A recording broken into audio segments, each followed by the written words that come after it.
Welcome to Minecraft Detective Mystery Adventure Story in Chapter 1. In this episode, in today's Minecraft adventure, join Melisa Dawn, a young woman who unexpectedly finds herself in the middle of a mystery after rescuing a little girl named Ludy.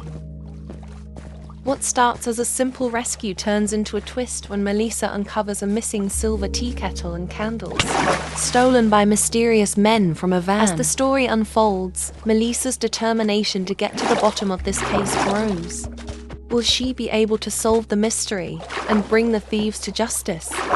Watch as Melisa takes on an unexpected role as detective in this thrilling Minecraft adventure.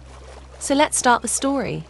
Melisa Dawn, an appealing young lady of 19, was driving home along a back road in her new, dull red convertible. She had quite recently conveyed a few lawful papers for her dad. It was sweet of father to give me this vehicle for my birthday, she thought.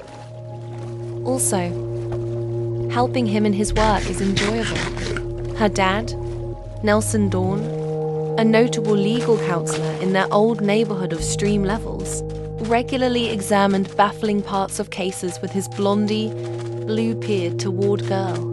Grinning, Melisa shared with herself, "Father relies upon my instinct." A moment later, she panted with dismay. From the grass of a house a very short ways off of her, a young lady around 5 years old had shot into the street. A van, turning out of the carport of the house, was scarcely 50 feet from her. As the driver vivaciously sounded the horn in advance notice, the youngster became confounded and ran straight forwardly before the van.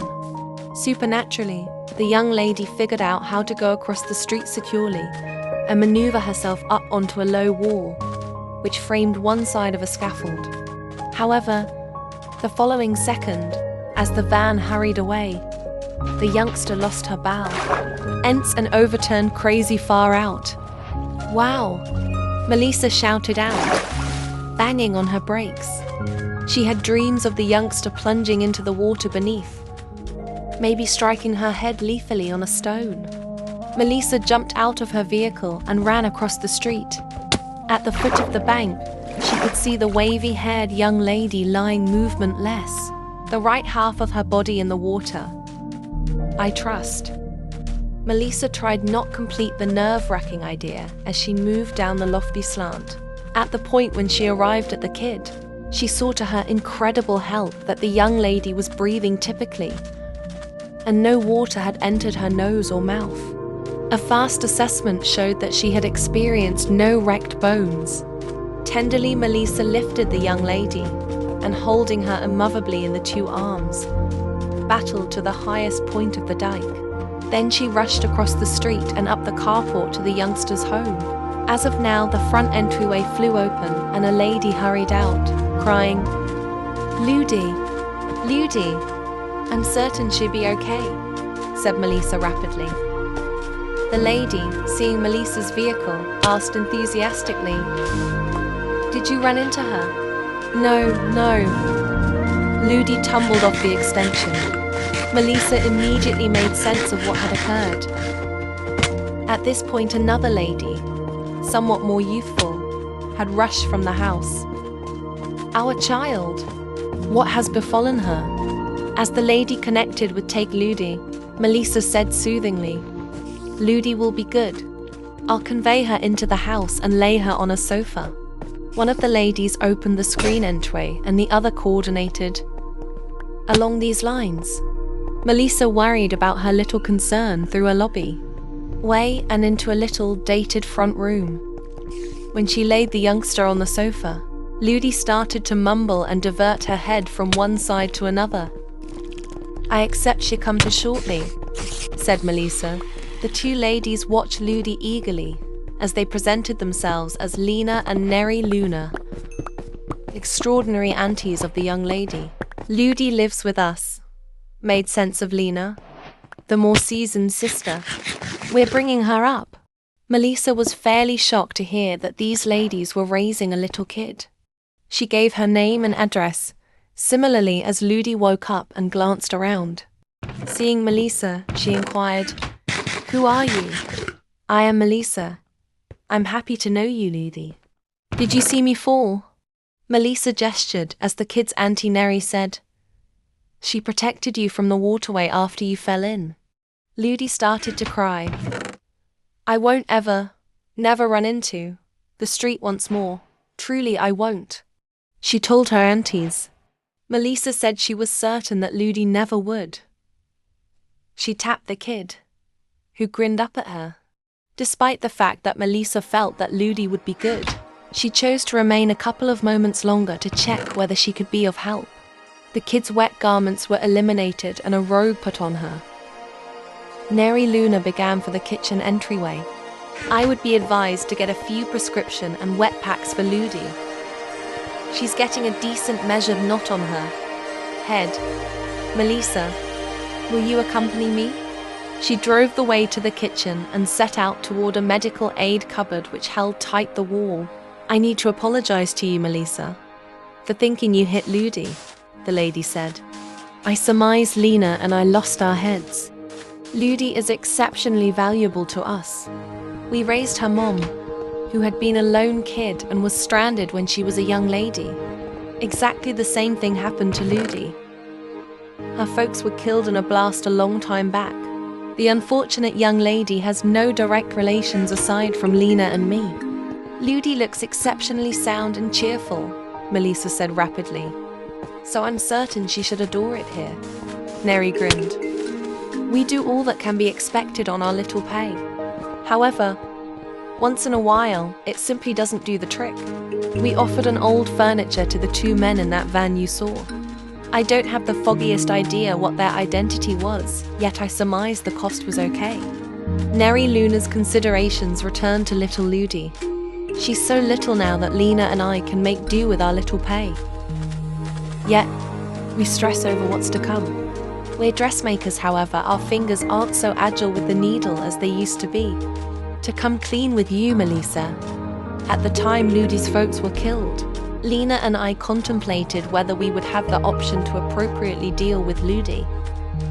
Yet, we chose to attempt it, and presently we wouldn't leave behind her for anything on earth. She's prevailed upon us totally. Melisa was moved by the story.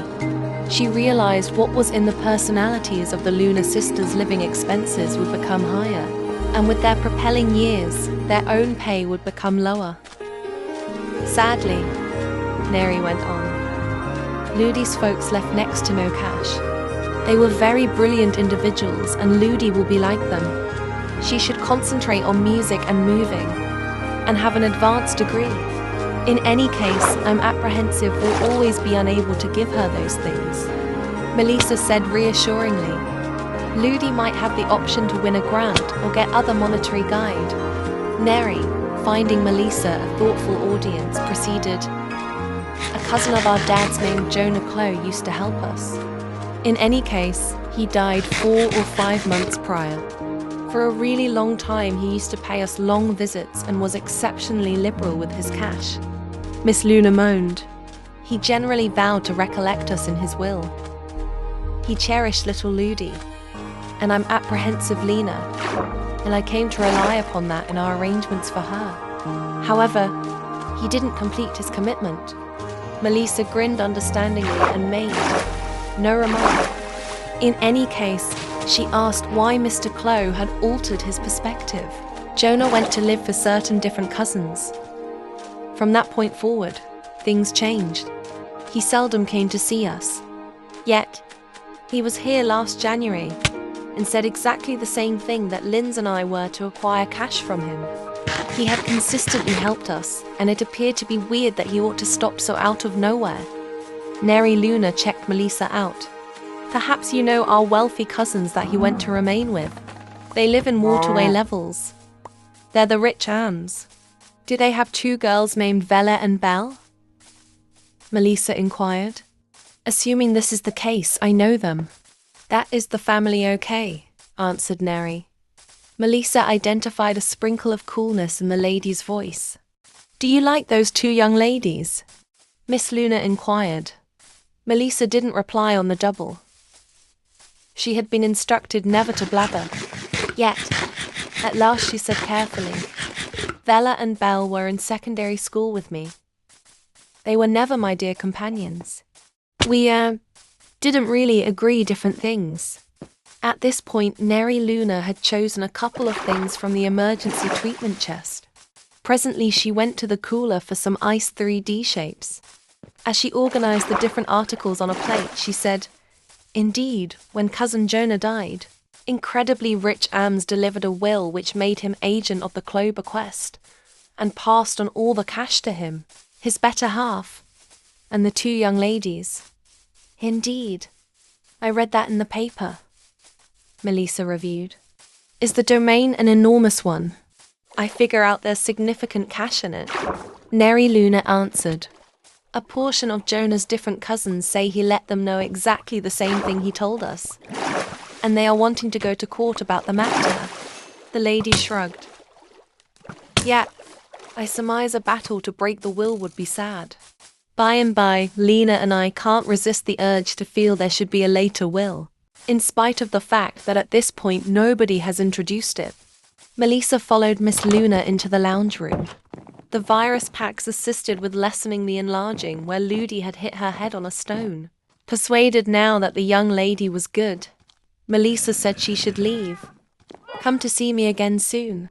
Ludy made some noise. "I like you, Melisa. You're my saving young lady." "Of course I'll come," Melisa replied. "I like you as well. You're a decent game." The kids' extraordinary aunties plentifully expressed gratitude toward Melisa again for saving Ludy. The guest had scarcely arrived at the entryway when Lena unexpectedly said, "Neri, where's our silver tea kettle?" "Why, in that general area on the coffee table." "Gracious, it's gone." Lena ran into the lounge area. "The silver candles. They're gone as well." Melisa had stopped in the entryway. Surprised. "Do you mean the pieces have been taken?" she inquired. "They probably been," answered Neri Luna, who was white with dread. "By those men who got some furniture from us." Quickly Melisa thought about the men in the van. "Who were the men?" she inquired. "Goodness, Neri, how is it that we could have been so careless?" Lena Luna cried. "We don't have the foggiest idea who the men were.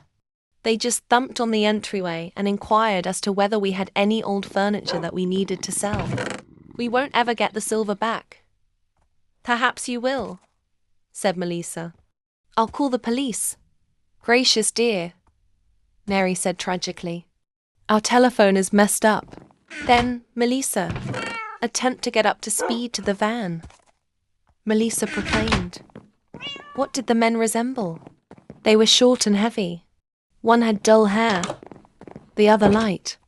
They had sort of enormous noses. That is pretty much all I took note. "Me as well," said Lena. With a rush, Decent by Melisa ran from the house and hurried to her vehicle. Stay tuned to the continuation of this story series. Don't forget to like, comment, and subscribe to follow along with Melisa's journey and see how the case unfolds. Hit the bell to stay updated on all my Minecraft mysteries and adventures.